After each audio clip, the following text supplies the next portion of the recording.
The City of Johannesburg has been gripped by a number of housing issues ranging from hijacked buildings and RDP rollout backlog. And to discuss this a bit more further, we are now joined by the City of Joburg Housing and Human Settlements MMC, Mlungisi Mabaso. He joins us now via our video link. And MMC, thank you so much for your time this evening here on SABC News. Now, housing is a major issue for the City of Johannesburg, and this is largely due to issues around in-migration and basically making sure that there is affordable housing for those who reside in the City of Johannesburg. Maybe just give us an insight in terms of the kind of challenges that you have come across as the MMC for Human Settlements and Housing in Johannesburg.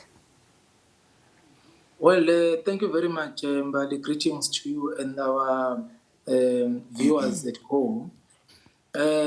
Yes, of course, we've been faced with many challenges, ranging from our backlog, which dates back to 1996, the mushrooming of informal settlements, the hostels that have not been redeveloped, even those that were where the process started a long time ago, but they were never completed.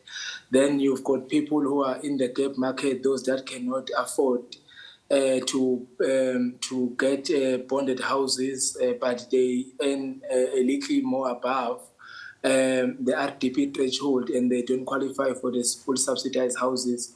And that the demand in that market is huge as well. So those are the challenges that one has encountered that we are trying to address with all the programs and the projects that we have initiated in Johannesburg. And when it comes to issues around informal settlements, I mean, when you drive around the City of Johannesburg and you come back a few months later to certain areas, you begin to see pockets of informal settlements emerging. How is the City of Johannesburg trying to address that issue? Yeah, well, we have a challenge, to be quite honest. We've got so many informal settlements that are mushrooming everywhere in Johannesburg. We are losing all our vacant spaces, spaces that are earmarked for development, spaces that are planned to be utilized for economic activities. We are losing them to invasions, and some of these invasions are not just normal invasion of people who are looking for places to stay. There are people who are making money out of it. You will see adverts on social media, people selling these stands illegally to people, and those are the things that we are dealing with.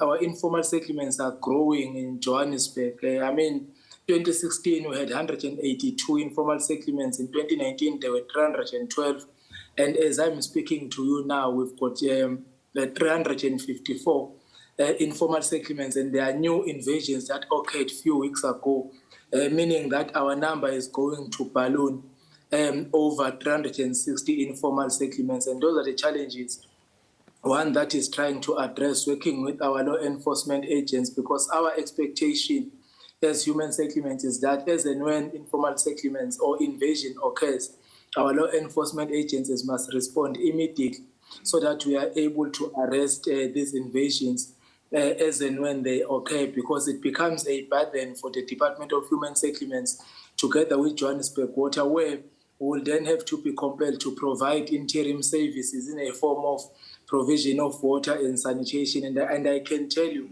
we are very much overstretched in terms of resources, because what we receive from the national government is not really sufficient for us to provide services in the informal settlements, because they are growing in each and every day. And Mlungisi, why would you say that the City of Johannesburg faces this major problem when it comes to the mushrooming of, these informal settlements? Would you say that it's largely due to the backlog in terms of RDP houses, or would you say that it's just purely opportunism and, some wanting to grab land where necessary? Yeah, well, because we do our audit and enumeration in these spaces to profile the residents in the informal settlements, and you will find that majority of them are not even within the housing need register, so they have not applied for RDP houses.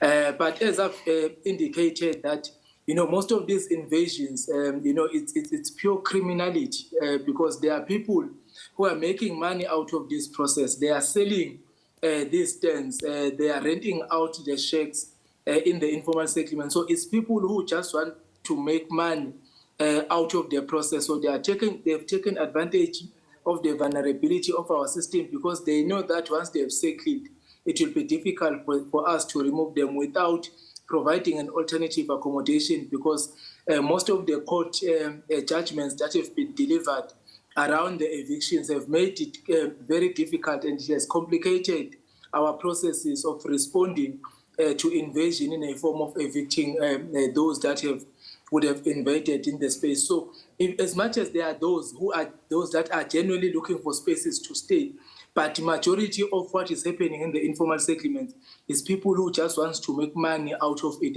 and they are taking advantage of the system and they use it for their own personal gain. So it's a pure criminality altogether.